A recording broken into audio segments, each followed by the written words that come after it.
Hey, I'm TG, and I'm going to be going over my setup for how to do World 4 skip in Sly Cooper 1.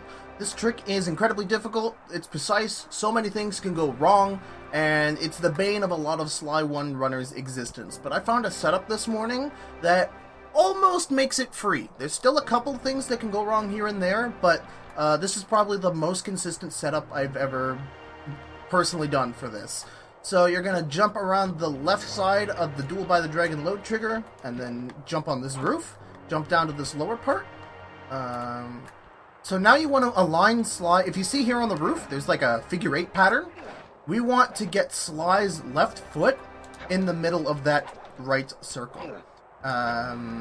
I'm tapping up on the D-pad, so I'm getting further up on the roof, and then I sort of slide down. And when Sly stops sliding, you want his foot to naturally go in the middle of that right circle there. That looks perfect.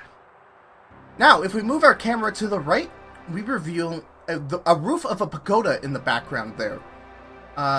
What we want to do to get the perfect angle for the trick is we want to get that pagoda right aligned with the cliff. So, this is too much this way, and this is way too much that way. So if you notice the spike on the bottom left, we want that touching the cliff. So it looks like it's perfectly cropping the roof. After we have this angle, tap up on the D-pad very quickly, because we want to save this angle.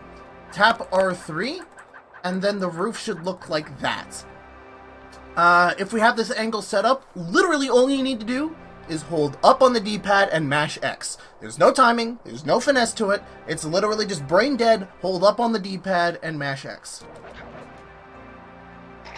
And with that, we clip out of bounds. Now, what just happened there is that we just drowned, as you would if you touch water in this game. But with the momentum we had with pressing up on the D-pad, we slipped out of bounds and we're continuing to do the drowning animation as we're falling.